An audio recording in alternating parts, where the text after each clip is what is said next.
मैं आपका कथावाचक दोस्त अमित खान एक बार फिर एक बेहद इमोशनल कहानी लेकर आपके सामने हाजिर हूं।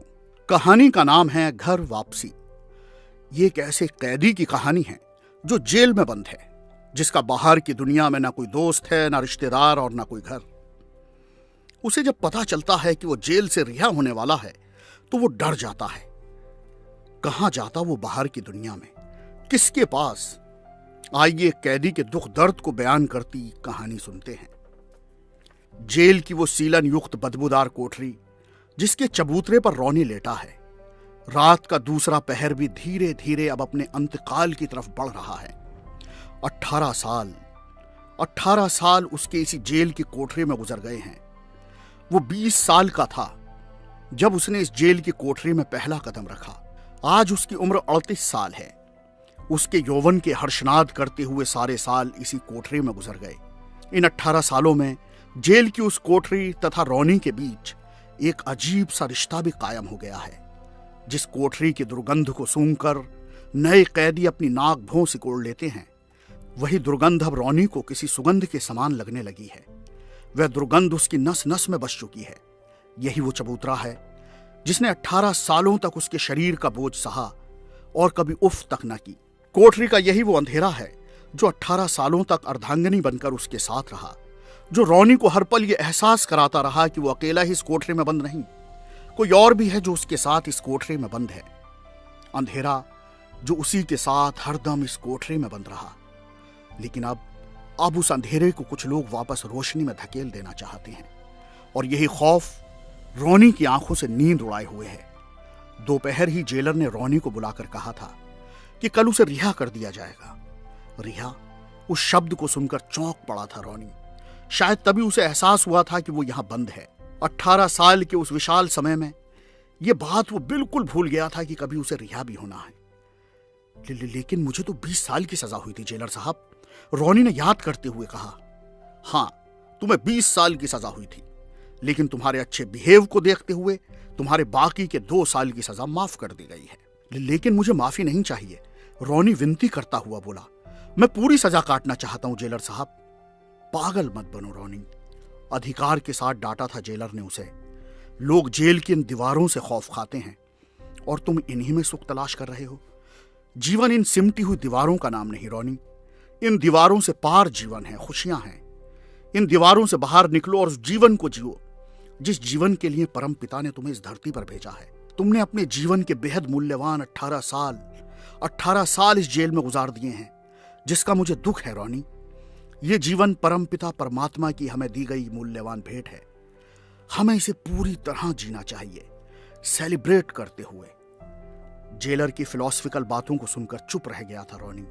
विरोध नहीं कर सका था, विरोध करने की ताकत भी नहीं थी। इन 18 सालों में उसने जेलर का बिल्कुल इस तरह आदर किया था जैसे फैमिली के किसी बड़े मेंबर का किया जाता है।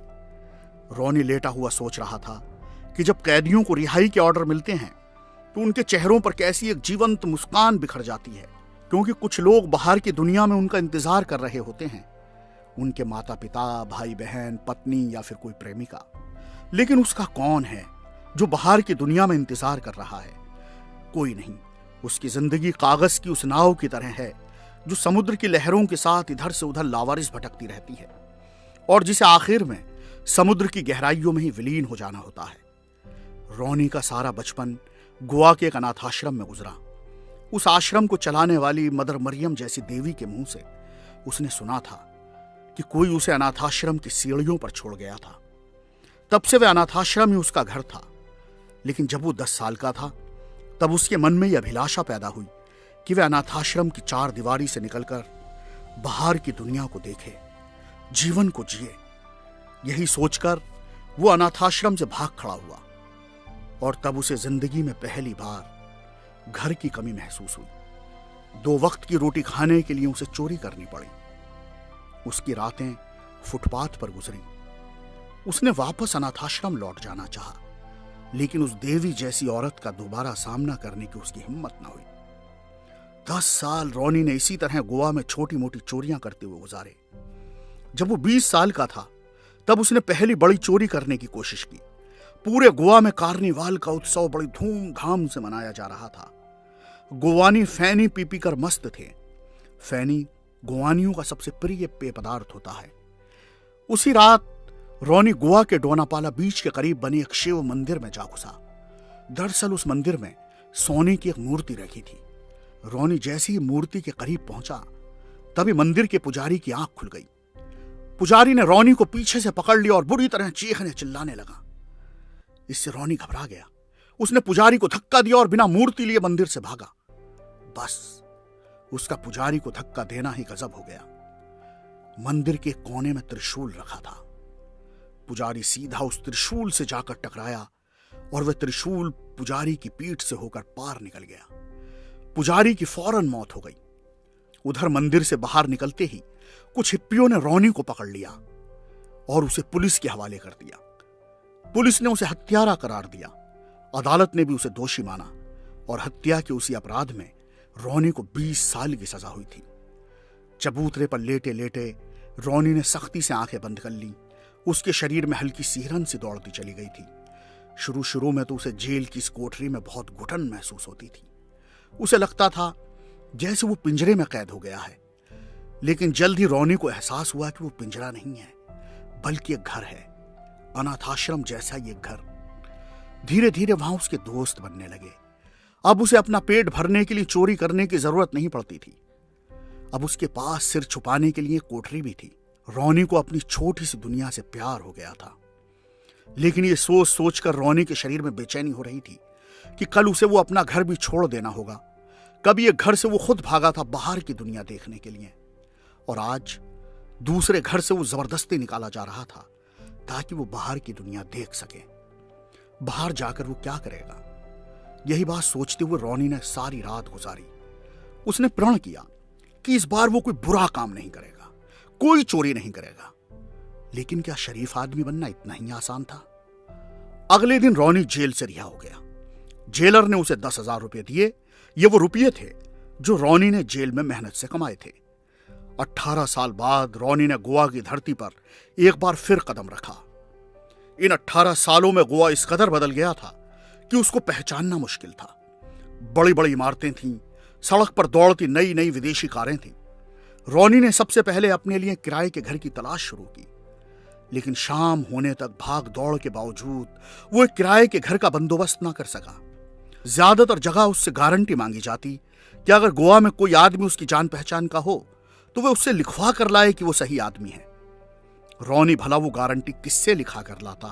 कौन परिचित था उसका इस शहर में? और अगर कोई होता भी तो वह कैसे लिख कर देता कि रॉनी सही आदमी है? शाम हो चुकी थी।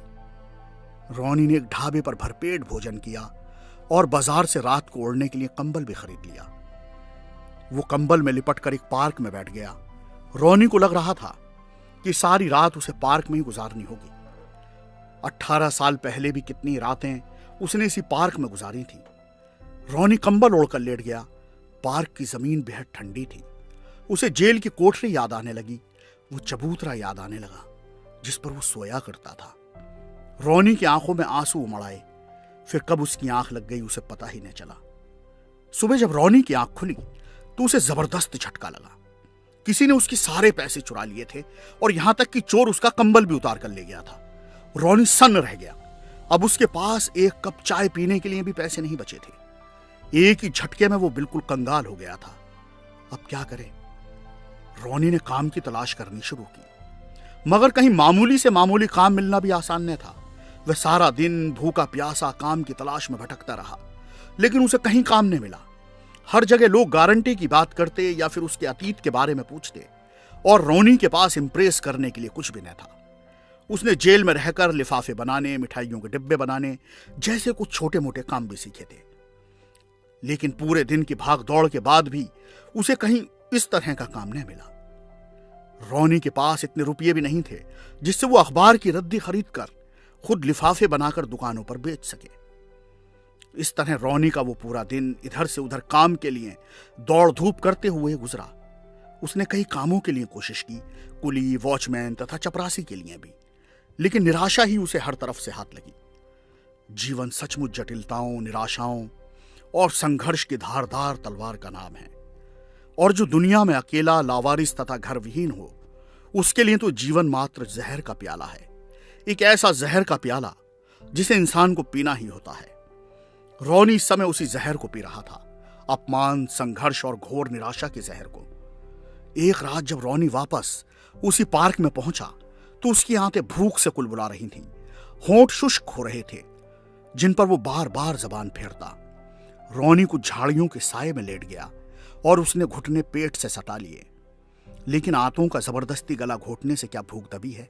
भूख तो हर पल बढ़ती जा रही थी। अब उसकी आंखों के सामने लाल नीले पीले दायरे भी थिरकने लगे थे। रोनी को लगा कि अगर उसे जल्दी रोटी न मिली तो वो मर जाएगा। उसे अपना वह प्रण टूटता हुआ नजर आने लगा जो उसने जेल में किया था। अपना पेट भरने के लिए अब उसके सामने सिर्फ एक ही रास्ता था, चोरी। लेकिन रोनी का दिल इसकी इजाजत नहीं दे रहा था कि वह चोरी करे। रात के 12 बज गए। रोनी की हालत अब और ज्यादा दयनीय हो गई थी। जब भूख उसकी बर्दाश्त से बिल्कुल बाहर हो गई तो वह उठा और बीच के किनारे बने स्पेनी डिजाइन के उन मकानों की तरफ बढ़ा जिनकी छतें लाल और ढलान वाली थी। तभी एक घटना घटी। किसी लड़की के चीखने की आवाज सुनकर उसके कदम ठिठक गए। रोनी ने देखा कि आवाज उस मकान में से आ रही थी जिसके बाहर छोटा सा बगीचा भी है। रोनी अपनी भूख को भूलकर तेजी से उस मकान की तरफ लपका। उसी क्षण किसी आदमी की तेज चीख की आवाज भी वातावरण में गूंजी। रोनी उस मकान के दरवाजे पर पहुंचा, तभी भड़ाक से मकान का दरवाजा खुला और एक बुरी तरह घबराई, बौखलाई लड़की दरवाजे पर आई। रोनी को अपने सामने देखकर उसकी आंखें और ज्यादा दहशत से फैल गईं। वह मुश्किल से 22-23 साल की एक बेहद सुंदर लड़की थी।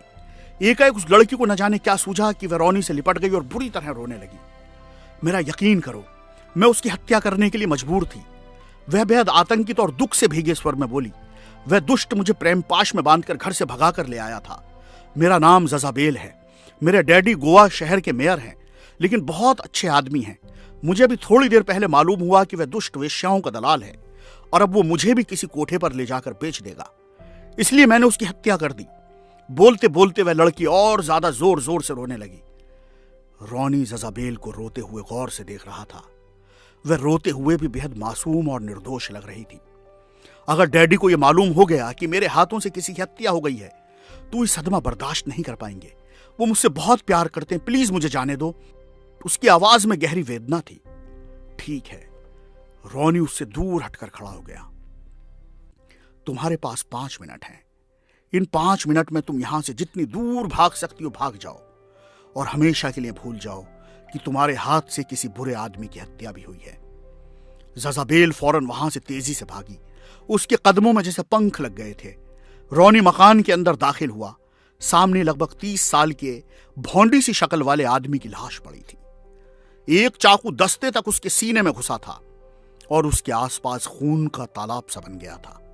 रोनी ने शीघ्रतापूर्वक उस विचार को अपने दिमाग से निकाला और तेजी से फ्रिज की तरफ बढ़ा।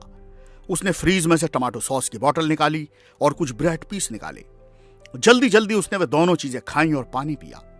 रोनी की चीखती कुलबुलाती आंतों को थोड़ी शांति मिली। फिर रोनी इत्मीनान से टहलता हुआ लाश के नजदीक पहुंचा। उसने उस दुष्ट आदमी के सीने में घुसे चाकू के दस्ते को कसकर पकड़ा और उसे झटके से बाहर खींच लिया। अगले पल वह बड़े अजीब ढंग से इस तरह जोर जोर से हलक फाड़ कर चिल्लाने लगा जैसे उसका ही कत्ल किया जा रहा हो। फौरन आसपास के मकानों के दरवाजे खुलने लगे और लोग समूह के रूप में उस तरफ बढ़ने लगे। रोनी ने घर वापसी का बंदोबस्त कर लिया था, यानी 20 साल और। जल्दी गोवा पुलिस ने रोनी को दोबारा उसी सीलन युक्त और बदबूदार कोठरी में ठूंस दिया जहां से वो निकला था। रोनी खुश था, बहुत खुश। एकाएक जिन असंख्य चिंताओं ने उसे जकड़ लिया था वह फिर उन तमाम चिंताओं से मुक्त हो गया था, क्योंकि वह वापस अपने घर में जो था। सुहाना अपना आंसुओं से भीगा चेहरा मेरे कंधे पर रखकर बोली, मुझसे एक वादा करोगे? क्यों नहीं, बोलो। मैंने कहा, तब कहीं जाकर तुम पैदा हुए। उस दिन मैं बहुत खुश थी। मुझे लगा था कि मुझे अपने जीवन का सहारा मिल गया।